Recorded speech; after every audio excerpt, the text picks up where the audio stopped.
Shalom,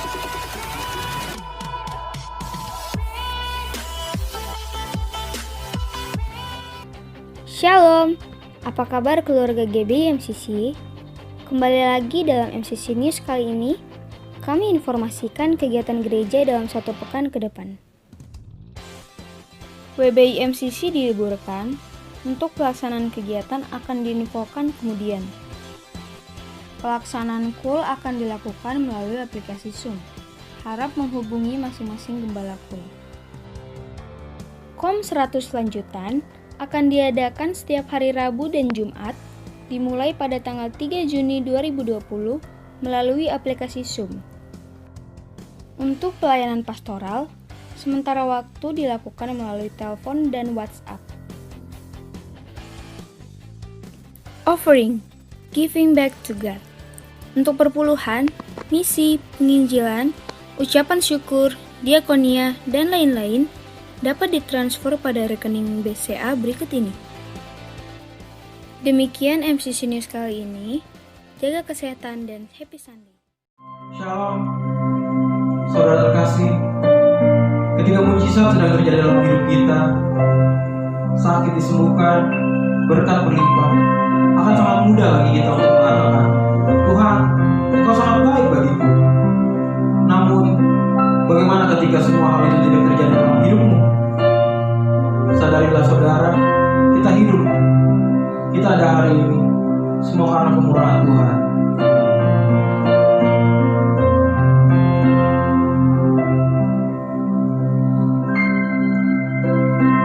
Kau hiasi kehidupanku dengan kemurahan-Mu.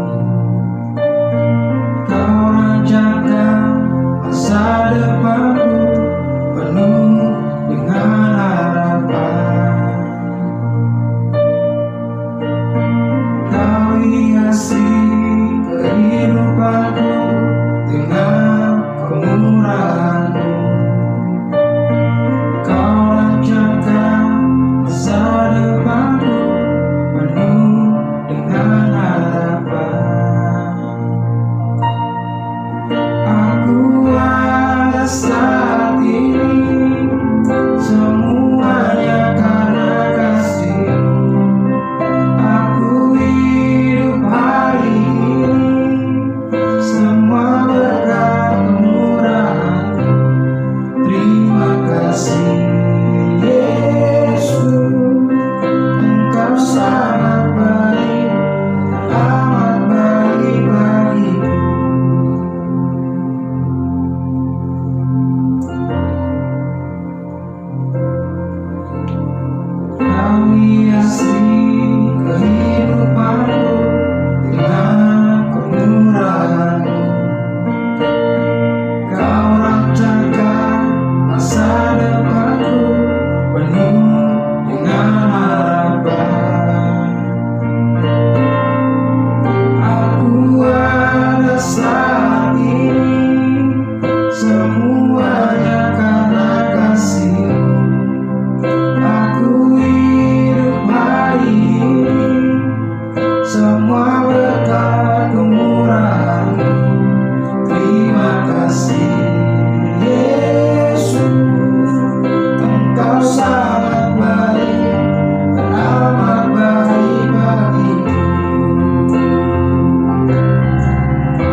Mazmur 91. Orang yang duduk dalam lindungan yang maha tinggi dan bermalam dalam naungan yang maha kuasa akan berkata kepada Tuhan, tempat pelindunganku dan kubu pertahananku, Allahku yang kupercayai.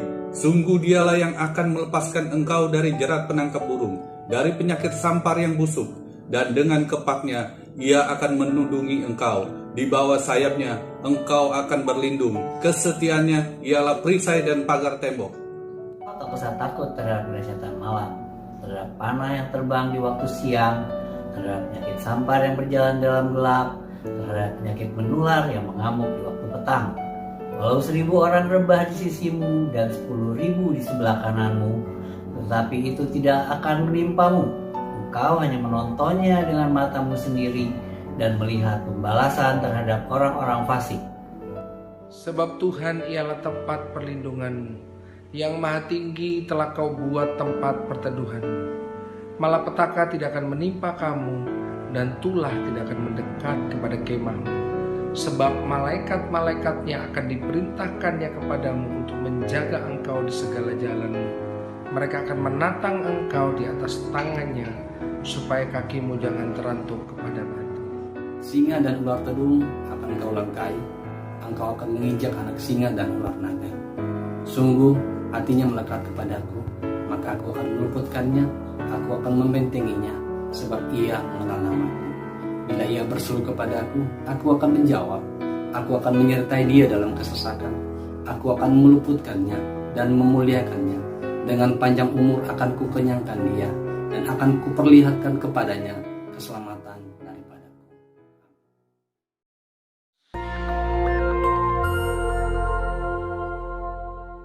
Shalom saudara, pandemi adalah suatu penyakit yang menyebar ke seluruh dunia dan mengakibatkan kematian dalam jumlah yang besar.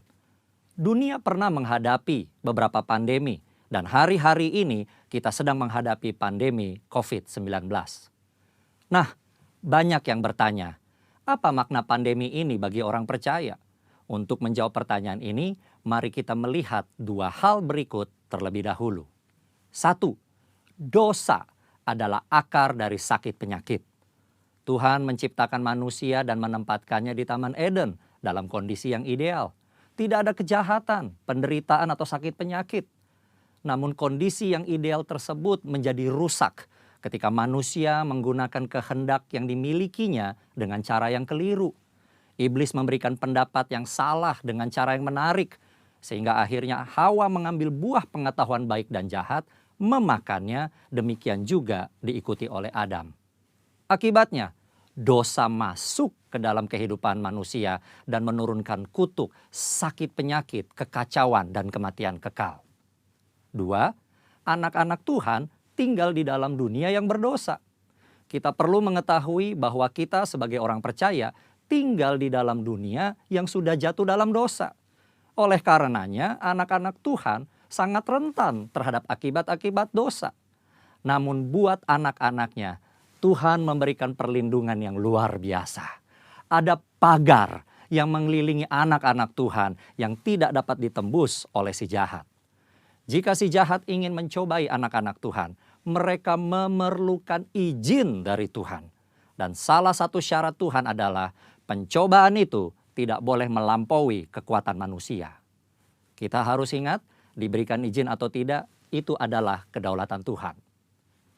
Pada hari-hari ini, iblis terus bekerja untuk meningkatkan pencobaan guna mengacaukan manusia. Sehingga manusia tidak fokus pada Tuhan dan rencananya. Melalui berbagai hal, termasuk COVID-19, iblis bekerja membuat manusia takut, kacau, dan hanya berfokus menyelamatkan diri secara fisik. Di dalam hikmatnya yang tinggi dan tidak terselami oleh manusia, Tuhan mengizinkan virus itu ada. Nah, berdasar dua hal tersebut, kini kita akan melihat kehidupan Ayub agar mengerti makna pandemi bagi kehidupan orang percaya. Saudara, Ayub dicatat sebagai orang yang saleh, jujur, takut akan Tuhan, dan menjauhi kejahatan. Tuhan memberkati Ayub dan segala usahanya. Ternaknya berkembang biak mencapai ribuan. Ayub diberkati dengan 7 anak laki-laki dan 3 anak perempuan. Semua berjalan dengan baik sampai suatu hari Ayub mengalami hal yang tidak menyenangkan. Semua anaknya mati, ternaknya habis, dan tubuhnya menderita penyakit bara. Ayub begitu menderita kesakitan sampai-sampai mengutuki hari kelahirannya. Ayub tidak tahu apa yang terjadi di hadapan Tuhan. Ayub 2 ayat 1 mencatat, pada suatu hari datanglah anak-anak Allah menghadap Tuhan, dan di antara mereka datang juga iblis untuk menghadap Tuhan. Iblis datang menghadap Tuhan dan meminta untuk mencobai Ayub. Tuhan mengizinkan hal itu karena Tuhan tahu bahwa Ayub dapat mengatasinya. Tuhan mengizinkan pencobaan ini adalah untuk menguji motivasi, memurnikan, dan menghasilkan pertobatan. Pada akhirnya tujuan Tuhan tercapai ketika Ayub berkata, "Hanya dari orang saja aku mendengar tentang Engkau, tetapi sekarang mataku sendiri memandang Engkau. Oleh sebab itu, aku mencabut perkataanku dan dengan menyesal aku duduk dalam debu dan abu." Ayub bertobat dan masuk dalam suatu dimensi rohani yang baru dalam hidupnya. Saudara, dari mempelajari apa yang dihadapi Ayub, maka ada 3 hal yang Tuhan kehendaki dari penyakit atau pandemi yang menimpa kita orang percaya, yaitu 1. Tuhan menghendaki kita orang percaya memiliki motivasi yang benar dalam mengiring dan melayani Tuhan. 2. Tuhan menghendaki kita orang percaya menjadi orang-orang yang murni. Jika diibaratkan emas, Tuhan tidak menghendaki emas 23 karat. Tuhan mau emas 24 karat. 3. Tuhan menghendaki kita bertobat, berbalik dari jalan-jalan yang jahat, dan bergantung hanya kepada Tuhan.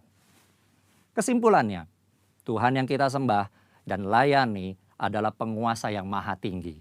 Tuhan yang berkuasa atas segala sesuatu. Tuhan memiliki banyak cara untuk membawa umatnya hidup dalam persekutuan yang indah. Pencobaan yang diizinkan oleh Tuhan ada dalam pertimbangan hikmat Tuhan yang sungguh alangkah dalamnya. Tuhan pasti akan memberikan jalan keluar dari pencobaan tersebut. Dan pada akhirnya kita semua masuk ke dalam dimensi yang baru. Tuhan Yesus memberkati. Amin.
Saudara, kita sedang ada di minggu-minggu di mana data dari COVID-19 itu semakin bertambah. Sementara ada yang khawatir dengan keadaan-keadaan ini, tapi begitu banyak orang bahkan bertindak seolah-olah semuanya sudah selesai. Saudara ke pasar, saudara ke mall, saudara ke rumah kopi, tempat kopi, orang sepertinya bebas. Tidak pakai masker, tidak jaga jarak. Nah, saya mau ingatkan khususnya buat jemaat GDMCC. Virus corona itu masih ada di tengah-tengah kita. Kalau pemerintah mencanangkan untuk kita masuk dalam new normal, maksudnya bahwa gambaran kehidupan yang kemarin kita lalui dalam beberapa bulan itu, sekarang haruslah normalnya seperti itu. Artinya pakai masker, cuci tangan, jaga jarak, dan berhati-hati. Perhatikan protokol kesehatan dengan benar. Itu yang mestinya kita makin giat perhatikan itu. Nah, tapi saya tidak akan bahas itu, Bapak Ibu Saudara. Saya mau bicara tentang apa kata Alkitab tentang hari terakhir. Karena itu kita akan baca firman Tuhan. 1 Yohanes pasal 2 ayat 18 sampai ayat yang ke-19. Demikian firman Tuhan. Anak-anakku, waktu ini adalah waktu yang terakhir. Dan seperti yang telah kamu dengar, seorang antikristus akan datang. Sekarang telah bangkit banyak antikristus. Itulah tandanya bahwa waktu ini benar-benar adalah waktu yang terakhir. Memang mereka berasal dari antara kita, tetapi mereka tidak sungguh-sungguh termasuk pada kita. Sebab jika mereka sungguh-sungguh termasuk pada kita, niscaya mereka tetap bersama-sama dengan kita. Tetapi hal itu terjadi supaya menjadi nyata bahwa tidak semua mereka sungguh-sungguh termasuk pada kita. Saudaraku yang terkasih dalam Tuhan, ayat ini menjelaskan seorang antikristus akan datang.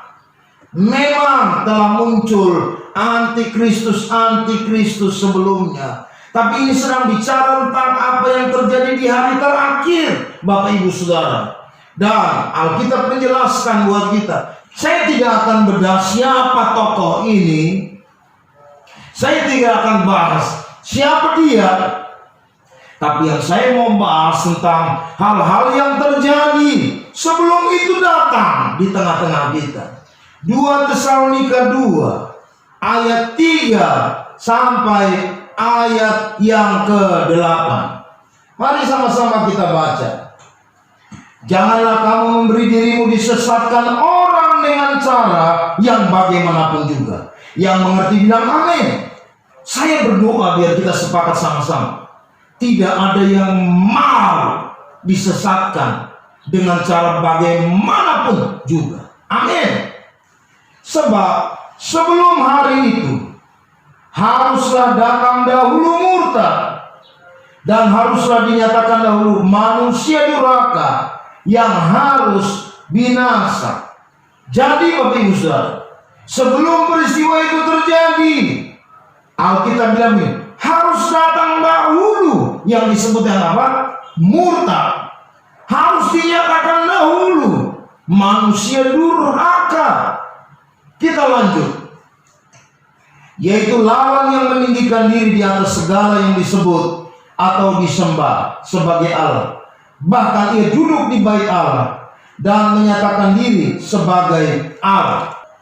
Tidakkah kamu ingat bahwa hal itu telah kerap kali kukatakan kepadamu ketika aku masih bersama-sama dengan kamu? Dan sekarang kamu tahu apa yang menahan dia, sehingga ia baru akan menyatakan diri pada waktu yang telah ditentukan baginya. Ayat 7. Karena sekarang secara rahasia kedurhakaan telah mulai bekerja, tetapi sekarang masih ada yang menahannya. Kalau yang menahannya itu disingkirkan, pada waktu itulah si pendurhaka baru akan menyatakan dirinya. Tetapi Tuhan Yesus akan membunuhnya dengan napas mulutnya dan memusnahkannya kalau ia datang kembali. Kembali dalam ayat ini Bapak Ibu Saudara dibilang ini, kedurhakaan telah mulai bekerja. Tapi masih ada yang menahan. Sehingga kalau yang menahan itu diangkat, baru sang pendurhaka atau antikristus atau seorang antikristus itu baru akan menyatakan dirinya. Dari ayat-ayat ini Bapak Ibu Saudara, berarti bahwa ada 3 hal yang haruslah terjadi sebelum si pendurhaka antikristus itu menyatakan dirinya. Yang pertama yaitu murtad. Yang kedua, kedurhakaan itu meningkat. Yang ketiga, yang menahan diangkat, baru kemudian itu terjadi. Berarti ini 3 tanda peristiwa pada hari terakhir, dan itu terjadi di tengah-tengah kita. Itu terjadi di dalam gereja Tuhan.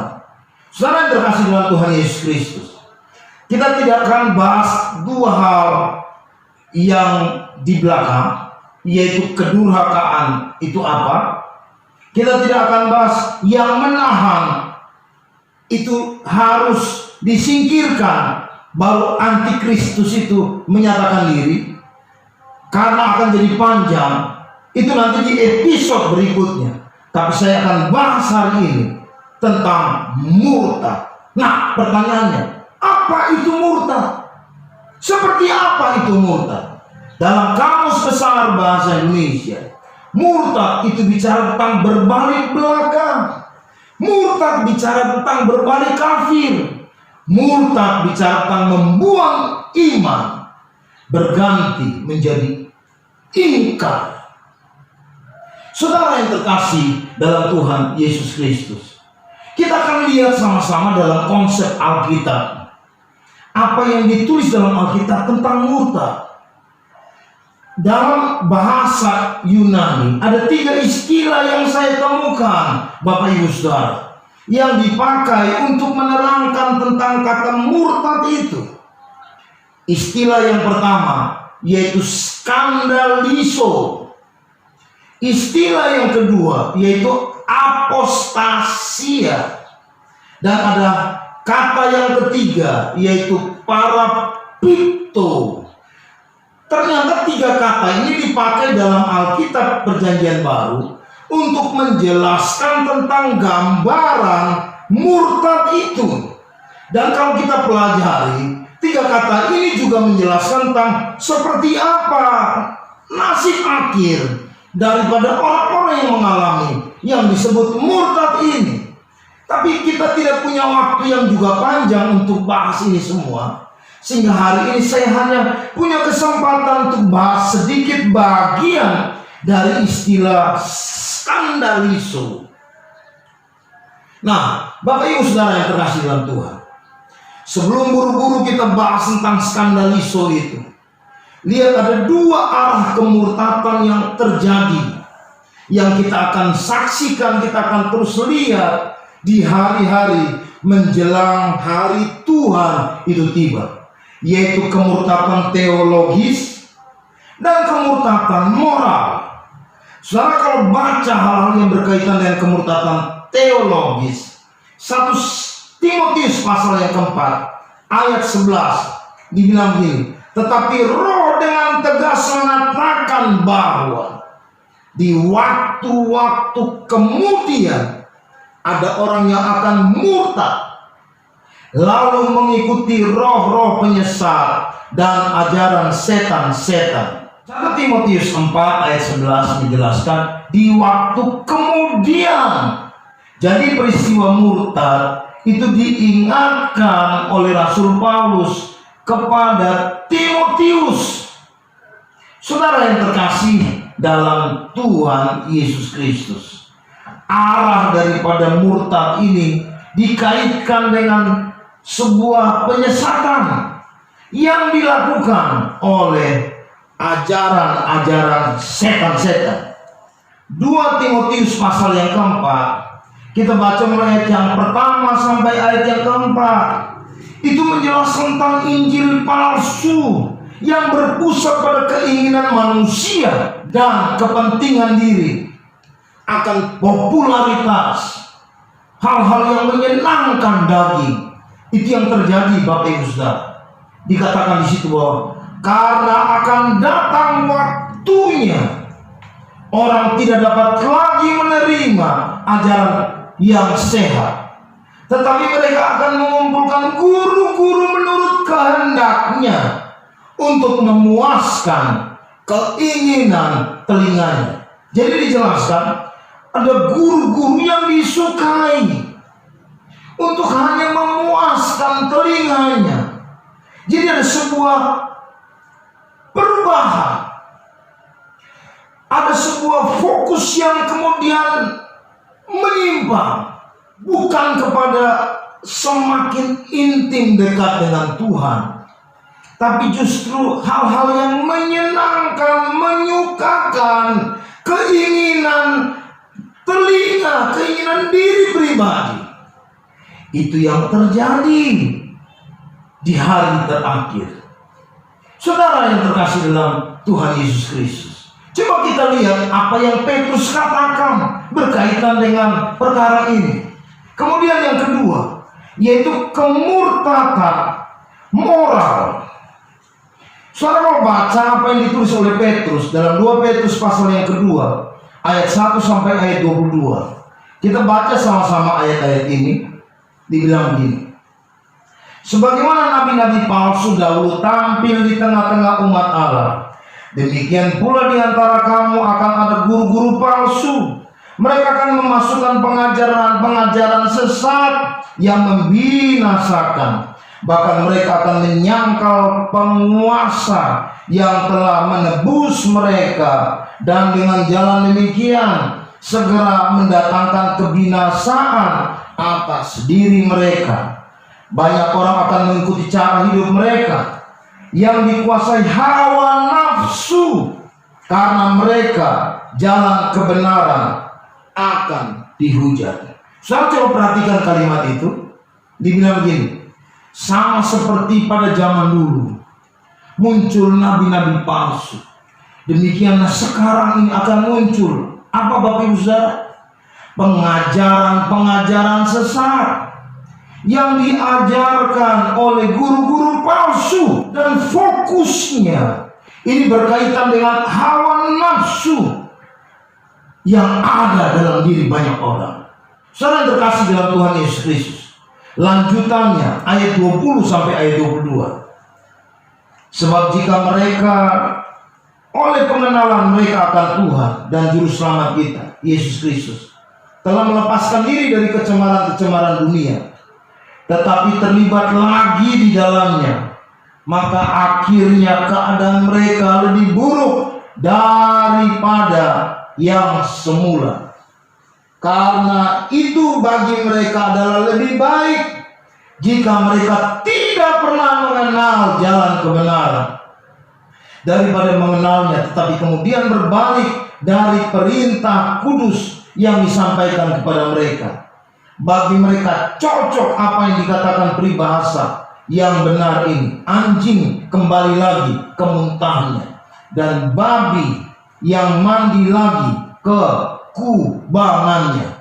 Baik Bapak Ibu Saudara, coba perhatikan ayat ini.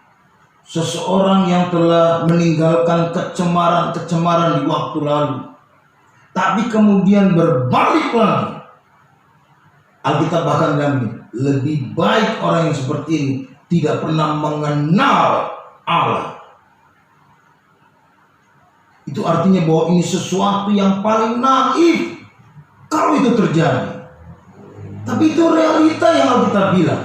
Jadi Bapak Ibu Saudara, seperti kemunafikan dari ahli-ahli Taurat dan orang-orang Farisi yang hanya melaksanakan ritual ibadah yang Yesus kemudian katakan seperti kubur yang di luarnya putih bersih, tapi di dalamnya tulang belulang. Nah, itulah keadaan gambaran orang-orang yang mengalami kemurtatan moral. Nah, itu sebabnya mari kita akan lanjut bedah apa yang dimaksud dengan skandalizo. Skandalizo itu punya pengertian perbuatan yang memalukan, perbuatan yang menurunkan martabat. Yang kedua, tindakan perbuatan yang menyebabkan orang lain jatuh ke dalam dosa atau tersandung, tersesat. Kita menjadi batu sandungan buat orang lain. Itu sebuah pelanggaran skandalizo. Berapa banyak orang yang tersandung karena seorang figur yang dia kagumi, yang bergerak dengan mujizat demi mujizat, tapi kemudian melakukan hal-hal yang menjadi sandungan Bapak Ibu Saudara. Yang ketiga, skandalizo itu bicara tentang kekecewaan yang berakibat pada menolak. Saya percaya kita semua pernah kecewa dengan berbagai keadaan dalam hidup. Itu berarti bahwa kita punya celah bisa mengalami yang disebut dengan skandalizo. Yang keempat, Bapak Ibu Saudara, tersinggung. Tidak ada orang yang tidak pernah tersinggung. Semua kita pasti pernah tersinggung. Itu sebabnya ada potensi, kalaupun itu kecil, ada dalam diri semua kita untuk bisa gagal dalam perjalanan iman kita. Kalau kita nggak beresin dan nggak belajar untuk bisa mengendalikan, menguasai perkara-perkara itu. Itulah sebabnya saya mau ajak kita untuk tinjau beberapa kasus kemudian. Mari kita maju, lihat kasus yang pertama. Saudara pasti tahu kisah itu berkaitan dengan Saul dan Daud. Ada apa dengan mereka? Kemudian pada akhirnya Saul berbalik dan memusuhi Daud.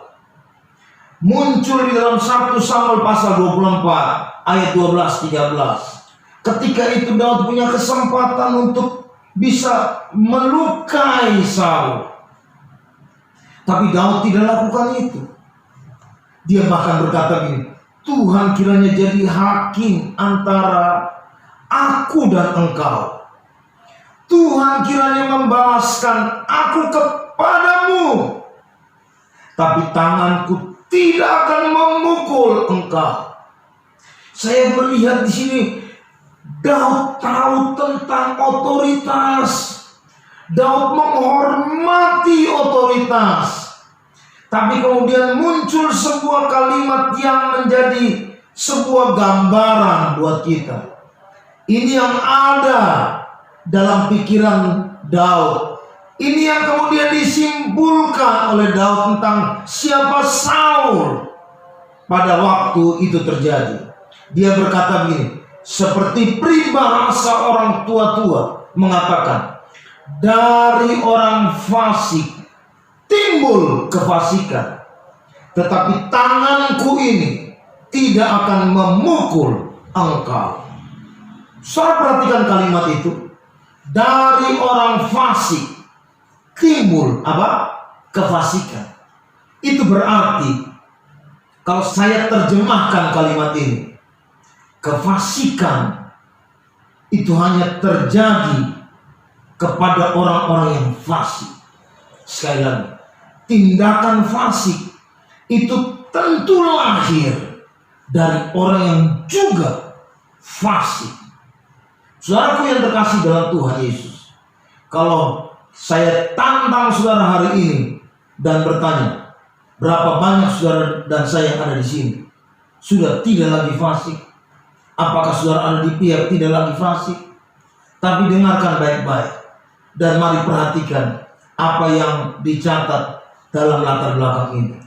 Saudara tahu, Daud dan Saul itu begitu dekat.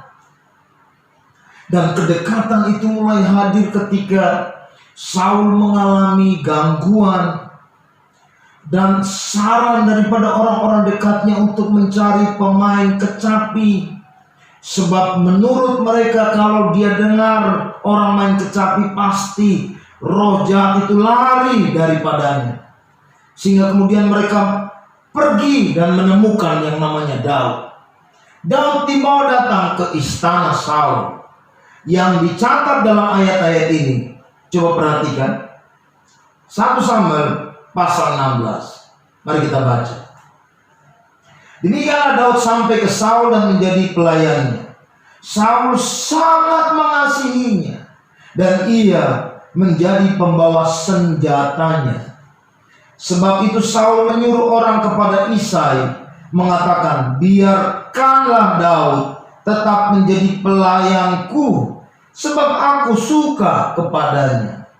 Dan setiap kali apabila roh daripada Allah itu hingga pada Saul, maka Daud mengambil kecapi dan memainkannya. Saul merasa lega dan nyaman, dan roh yang jahat itu undur daripadanya. Bukan hanya dikasihi, tapi dia jadi pelayan, Bapak Ibu Saudara. Bahkan sampai pada keadaan-keadaan yang paling pribadi daripada Saul. Ketika dia mengalami gangguan, dirasuk roh jahat, Saullah orang yang dipanggil untuk bisa hadir menyelesaikan masalah Saul. Saudara, saya percaya itu berarti bahwa Daud orang yang paling dipercaya oleh Saul. Mari lihat catatan yang lain berkaitan dengan hubungan kedua tokoh ini. Saya simpulkan, Bapak Ibu Saudara, bahwa kesetiaan Daud terhadap Saul itu luar biasa. 1 Samuel pasal yang ke-18 ayat yang ke-5 dibilang ini, Daud maju berperang dan selalu berhasil kemana juga Saul menyuruhnya, sehingga Saul mengangkat dia mengepalai para prajurit. Hal ini dipandang baik oleh seluruh rakyat dan juga oleh pegawai-pegawai Saul. Saudara, jadi kalimat ini bilang ini, kemanapun diperintahkan Saul untuk pergi berperang, Daud mengikutinya. Daud melaksanakannya. Dan Alkitab bilang begini, selalu berhasil, selalu menang, sehingga dia diangkat untuk mengepalai. Daud itu diangkat jadi panglima, seperti hari ini panglima Tentara Nasional Indonesia. Itu begitu dekat, Bapak Ibu Saudara. Hal yang lain yang dicatat dalam Alkitab, Daud kemudian dijadikan mantunya Saul. Tapi apa yang terjadi? Karena jealous, karena cemburu, karena tersinggung, Saul berbalik. Lalu kemudian dia merancang untuk membinasakan Daud. Di awal tadi Daud bilang begini, dari orang fasik muncullah kefasikan. Jadi ternyata saya hari ini mau bilang buat Bapak Ibu Saudara, salah satu penyebab skandaliso itu terjadi karena kefasikan. Apa itu fasik? Definisi fasik yang pertama, tidak peduli pada perintah Tuhan. Pasti kita nggak seperti itu. Tapi yang kedua, orang yang percaya kepada Tuhan tetapi tidak mengamalkan perintah-perintahnya. Sampai di sini tidak ada yang jamin. Saya juga nggak jamin apakah saudara adalah orang yang mengamalkan firman. Saya rindukan kita sama-sama jadi orang yang mengamalkan perintah-perintah Tuhan. Tapi dengar, kalau kefasikan itu didefinisikan sebagai orang yang percaya kepada Allah atau percaya kepada Tuhan, tetapi tidak mengamalkan perintahnya, itu berarti bahwa hari ini kita perlu koreksi diri kita. Kalau kefasikan menjadi penyebab muncullah murtad atau skandaliso, mari hati-hati dengan kehidupan. Mari berubah. Kalau tidak, apa yang dikatakan bahwa itu harus terjadi sebelum hari Tuhan itu datang, mungkin saja itu bisa terjadi pada saudara. Karena itu mari jadi orang-orang yang mau berubah, yang mau bilang amin. Saudara, coba mari kita uji diri kita masing-masing. Apakah kita masuk dalam golongan fasik atau tidak? Alkitab bilang nih, tempelin pipi kiri, kasih pipi kanan. Artinya bersedia untuk dirugikan. Artinya bersedia untuk mengampuni. Apakah saudara sudah mengamalkan itu? Pemahaman ini akan menjadi lebih jelas buat kita, lebih tegas buat kita kalau kita mengalaminya. Dan saya percaya, kapan kita mengalaminya? Pada waktu keadaan yang tidak kita suka itu terjadi. Pertanyaannya, apakah saudara praktekkan itu atau enggak? Tapi kalau saudara berani lakukan itu, saya percaya saudara akan mengerti apa maksud ayat firman Tuhan ini, seperti yang Tuhan maksudkan. Berapa banyak orang yang pasti saudara pernah kenal, tinggalkan pelayanan, tinggalkan keluarga, tinggalkan hal-hal yang mestinya tadi menjadi sesuatu yang mulia, datang dari latar belakang fasik. Itulah sebabnya kalau hari ini mungkin pesan saya ini, khotbah ini membuat saudara mulai bertanya-tanya, apakah saya akan tetap teguh dengan Tuhan, akan sampai pada garis akhir? Hari ini mari tanggalkan, pangkas, buang kefasikan itu dari hidup kita. Sebab kefasikan itu terjadi datang dari latar belakang orang yang punya pemahaman iman, tapi tidak diikuti, tidak disertai dengan pengalaman akan kebenaran itu. Itulah yang menghasilkan kefasikan.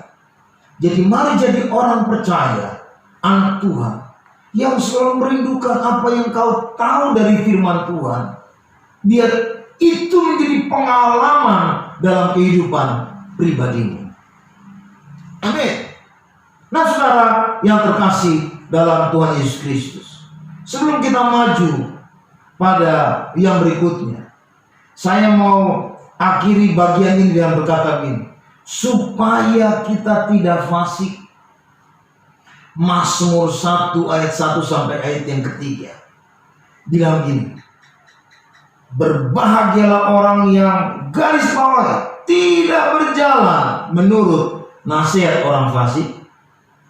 Garis bawah yang kedua, yang tidak berdiri di jalan orang berdosa. Garis bawah yang ketiga, yang tidak duduk dalam kumpulan pencemooh, tetapi yang kesukaannya ialah Taurat Tuhan dan merenungkan Taurat itu siang dan malam. Ia seperti pohon yang ditanam di tepi aliran air, menghasilkan buahnya pada musimnya, dan yang tidak layu daunnya. Apa saja yang diperbuatnya berhasil. Itu berarti bahwa kalau kita tidak berjalan menurut nasihat orang fasik, tidak berdiri di jalan orang berdosa, dan tidak duduk dalam kumpulan pencemooh, tetapi kalau kesukaan kita adalah Taurat Tuhan, tidak hanya sampai situ, renungkan siang dan malam dan melakukannya, maka yang kita buat pasti berhasil. Tepuk tangan buat Tuhan Yesus. Saudara yang terkasih dalam Tuhan Yesus Kristus, mari lihat kalau yang pertama, kefasikan menjadi sebab skandaliso itu terjadi dalam kehidupan orang percaya. Yang kedua, Alkitab menjelaskan perumpamaan itu. Benih yang ditaburkan di tanah yang berbatu-batu ialah orang yang mendengar firman, segera menerimanya dengan gembira, tetapi ia tidak berakar dan tahan sebentar saja. Apabila datang penindasan atau penganiayaan karena firman itu, artinya ujian untuk melakukan kebenaran itu, itulah penindasan, itulah penganiayaan terhadap daging kita, kemauan kita yang bertentangan. Orang itu pun segera murtad. Jadi ayat ini menjelaskan penyebab yang kedua, murtad atau skandaliso, itu bisa terjadi kepada orang-orang yang tidak berakar dalam. Saudaraku yang terkasih dalam Tuhan Yesus Kristus, mari kita tinjau kasus ini.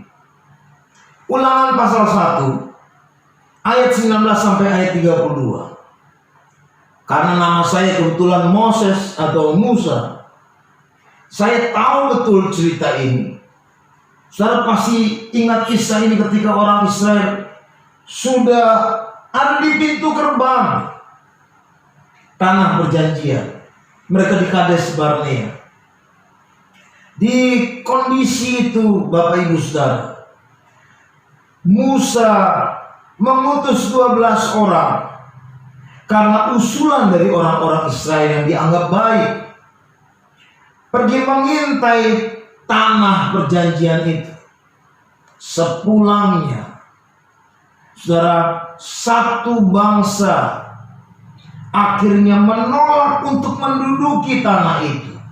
Ayat 26 bilang gini, tetapi kamu tidak mau berjalan ke sana, kamu menentang titah Tuhan Allahmu. Kamu menggerutu dalam kemahmu serta berkata, karena Tuhan membenci kita, maka ia membawa kita keluar dari tanah Mesir untuk menyerahkan kita ke tangan orang Amori supaya dimusnahkan. Saudara lihat konteks ini.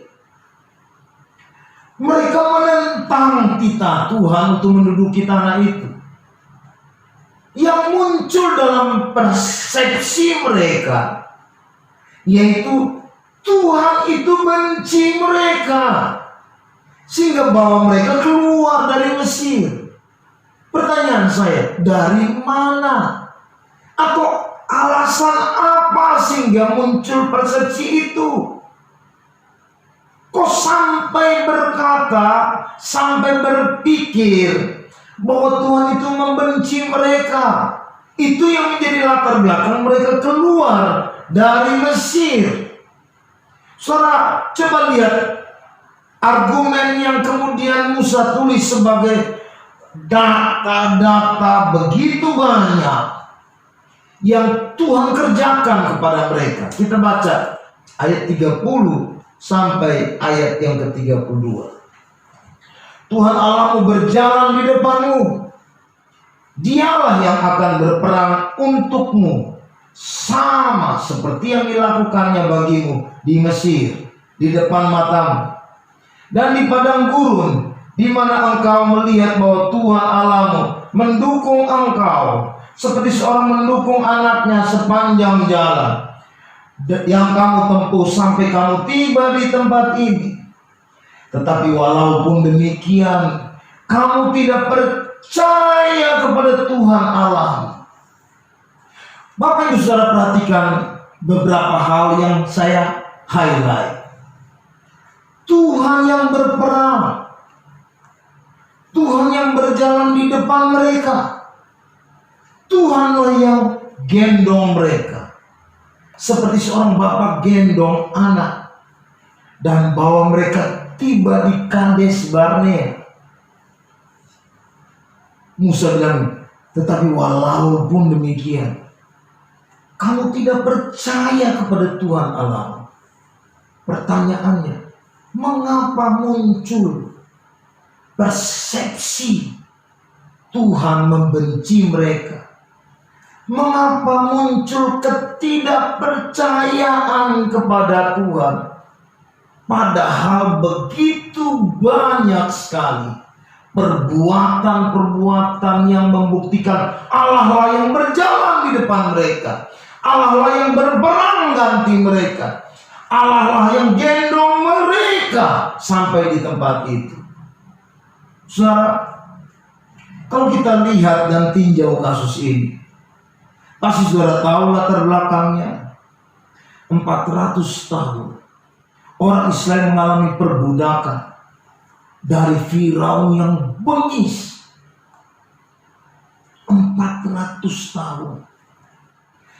3 bulan berjalan pada masa pandemi COVID. Kita sering cuci tangan, mandi lebih sering. Hari ini menjadi budaya. Sering mandi, sering cuci tangan. Kata psikolog, sesuatu yang mau dirubah itu butuh sesuatu yang dilakukan, butuh tindakan secara konsisten selama 3 minggu. Mungkin akan berubah. Kalau berhasil, mungkin akan berubah. Soal bayangkan 400 tahun mengalami keadaan dalam perbudakan di Mesir. Kira-kira yang ada dalam pikiran mereka, pemimpin itu bengis, Firaun itu jahat, otoritas tidak bisa dipercaya. Itulah sebabnya ketika mereka keluar dari Mesir, otoritas yang datang dengan nama Aku adalah Aku, Allah Israel, sudah melakukan banyak mujizat kepada mereka. Tidak kurang. Kalau di Mesir mereka makan roti, Tuhan sediakan mana tiap hari. Kalau di Mesir mereka makan daging, Tuhan sediakan burung tiap hari buat mereka makan. Bukan hanya itu Bapak Ibu Saudara, mereka melihat kedahsyatan ketika mereka menyeberang laut Teberau. Tapi itu pun tidak bisa membuka pikiran hati mereka untuk mempercayai bahwa otoritas yang sedang pimpin mereka adalah otoritas yang begitu sayang, begitu berpihak kepada mereka, begitu peduli kepada mereka. Di kasus ini, saya mau katakan buat Bapak Ibu Saudara, ternyata batu-batu yang menghalangi benih itu sehingga tidak bisa berakar dalam, itu sama seperti pikiran sandungan terhadap otoritas yang adalah Firaun itu menjadi batu-batu dalam kehidupan orang Israel, sehingga mereka sukar untuk tertanam ketika ada otoritas baru datang menyatakan kasih, keberpihakan kepada mereka. Saya nggak tahu saudara dalam hidup ini mungkin pernah mengalami sandungan-sandungan dalam hidup. Bapak Ibu Saudara yang terkasih dalam Tuhan Yesus, tidak ada seorang pun di dunia ini, saya bisa berani katakan, yang luput, yang bebas dari sandungan. Ada banyak batu-batu dalam hidup kita. Itu bisa menjadi penghalang buat kita untuk berani melangkah maju bersama dengan Tuhan.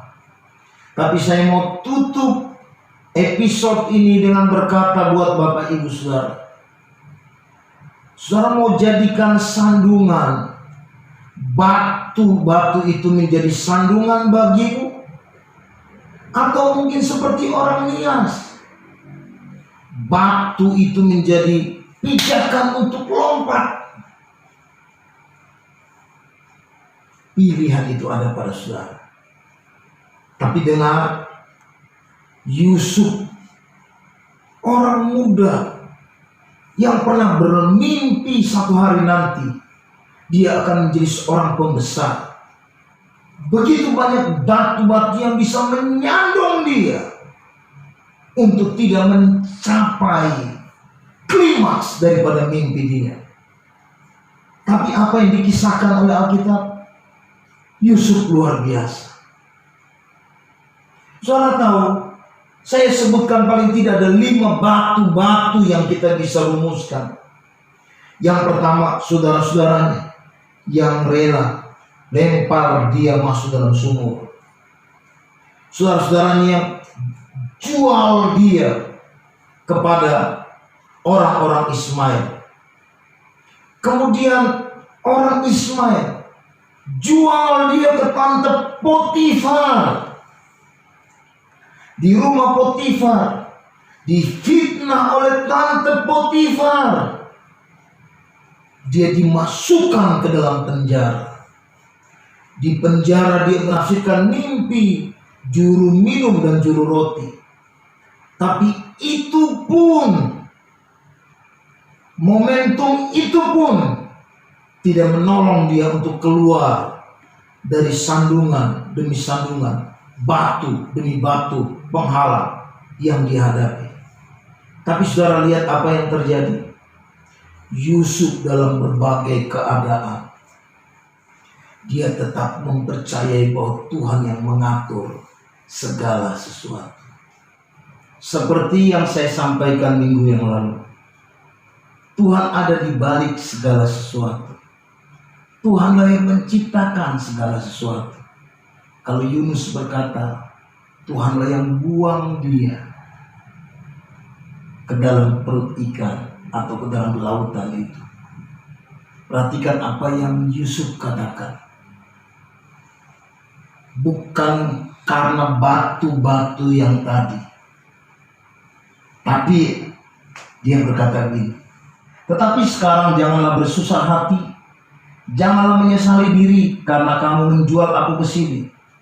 Sebab untuk memelihara kehidupanlah Allah menyuruh aku mendahului kamu. Karena telah 2 tahun ada kelaparan di negeri ini, dan selama 5 tahun lagi orang tidak akan membajak atau menuai. Maka Allah telah menyuruh aku mendahului kamu untuk menjamin kelanjutan keturunanmu di bumi ini dan untuk memelihara hidupmu sehingga sebagian besar daripadamu tertolong. Jadi bukanlah kamu yang menyuruh aku ke sini, tetapi Allah. Dialah yang telah menempatkan aku sebagai bapa bagi Firaun dan tuan atas seluruh istananya dan sebagai kuasa atas seluruh tanah Mesir. Saudara yang terkasih, ternyata perspektif Yusuf setelah melalui masa-masa batu-batu yang dilalui, dia sama seperti orang Nias. Batu itu jadi lompatan buat dia, bukan sandungan. Dia berkata buat saudara-saudaranya, bukan kau yang menjual aku sehingga aku sampai di sini, tapi Tuhanlah yang menyuruh aku untuk menyelamatkan satu keturunan ini, satu bangsa ini. Tuhan mengutus aku lebih dulu datang ke tempat ini. Saya melihat bahwa tokoh-tokoh besar di Alkitab, mereka memang melalui jalan penderitaan, masa kelam, masa gelap dalam kehidupan mereka. Tapi itu bukan menjadi sandungan.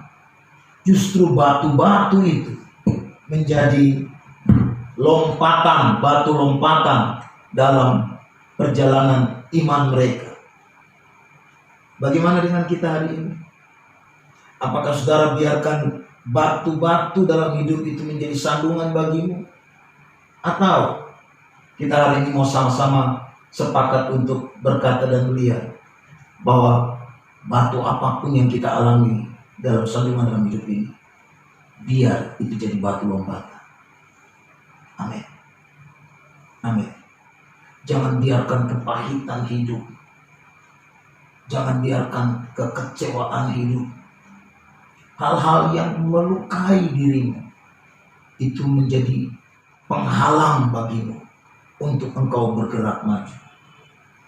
Mari lihat Tuhan yang ada di balik semua keadaan, supaya engkau tidak gagal. Saya berdoa biar tidak ada yang mengalami skandal isu. Kalaupun pada kenyataannya Alkitab membicarakan tentang perkara itu.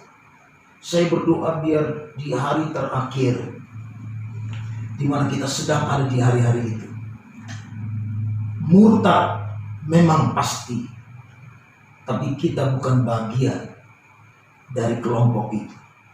Karena itu, jangan jadi fasik. Jangan biarkan kefasikan tetap ada dalam dirimu. Jangan izinkan batu-batu yang mungkin bisa jadi sandungan tetap ada dalam dirimu. Tapi biarkan itu jadi batu lompatan. Kita akan lanjut pada episode berikutnya. Tapi mari, berapa banyak di antara kita hari ini yang mau datang kepada Tuhan dan berkata, Tuhan, saya mau hidup tetap berjalan teguh di dalam Tuhan. Saya mau sampai mengakhiri pertandingan yang Tuhan percayakan kepadaku. Saya mau siap sedia kalau Engkau datang kembali. Itu sebabnya apapun yang terjadi dalam hidup saya tidak mau jadi orang yang murtad. Angkat tanganmu dan kita satu dalam doa. Tuhan Yesus, hamba-Mu berdoa, kami ini punya tabiat daging. Karena itu kami mau supaya hidup kami terus terpimpin, dikuasai oleh Roh Kudus. Kami mau berjalan di dalam-Mu ya Aba.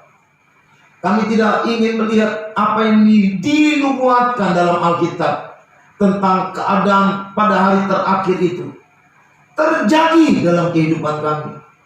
Itu sebabnya dalam nama Tuhan Yesus, kami mau jadi orang yang makin sungguh-sungguh dengan Tuhan. Kami mau jadi orang-orang yang peka dengan keadaan. Sehingga Tuhan, kami tidak membiarkan hal-hal daging itu merenggut hal-hal ilahi dalam hidup kami. Dalam nama Tuhan Yesus, hamba-Mu berdoa ya Abah.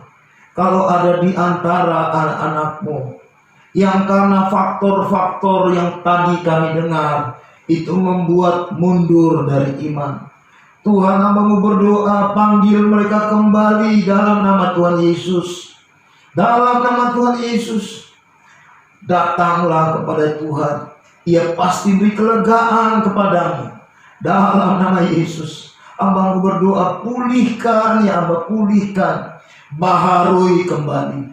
Kami tidak ingin menjadi orang yang mengalami keadaan jauh lebih buruk dari keadaan sebelumnya, karena kami meninggalkan hal-hal yang ilahi itu. Terima kasih buat hari ini ya Aba. Kami bersyukur terus berperkara bagi kami di dalam nama Tuhan Yesus. Haleluya. Amin. Mari kita bangkit berdiri. Kita akan masuk dalam perjamuan kudus. Alkitab berkata, barang siapa makan dan minum perjamuan kudus, hendaklah ia makan dengan cara yang benar. Karena itu hendaklah masing-masing orang memeriksa dirinya di hadapan Tuhan. Kalau ada dosa, bereskan itu dengan Tuhan. Mari angkat roti di atas kepala. Sebab apa yang telah kuterima dari Tuhan, kuteruskan kepadamu. Yaitu pada malam waktu Yesus diserahkan, ia mengambil roti dan berkata, inilah tubuhku yang diserahkan bagi kamu. Perbuatlah ini menjadi peringatan akan aku. Bukankah roti yang kita pecahkan ini adalah persekutuan dengan tubuh Kristus? Mari makan, katakan, dalam nama Tuhan Yesus Kristus.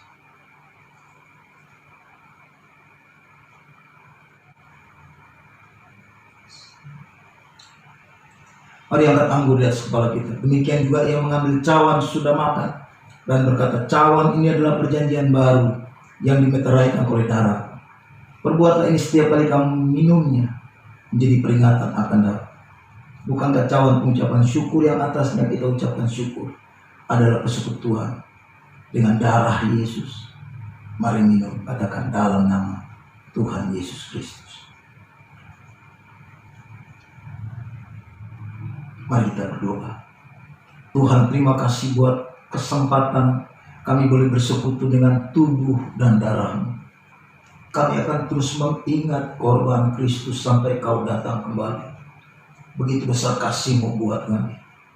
Karena itu kami mau berjalan dalam anugerah dan kasih sayang sampai akhir dari perjalanan kami. Kami terus melihat Tuhan, Engkau berjalan di depan kami. Engkau berperang ganti kami. Engkau gendong kami. Bawa kami pada tujuan-tujuan-Mu ya Allah. Terima kasih. Penuhi sukacita semua anak-anak di dalam nama Tuhan Yesus Kristus. Amin. Mari kita bangkit berdiri. Kita akhiri ibadah pada pagi hari ini. Angkat dua tanganmu, arahkan hati buat Tuhan, dan terimalah berkat Tuhan.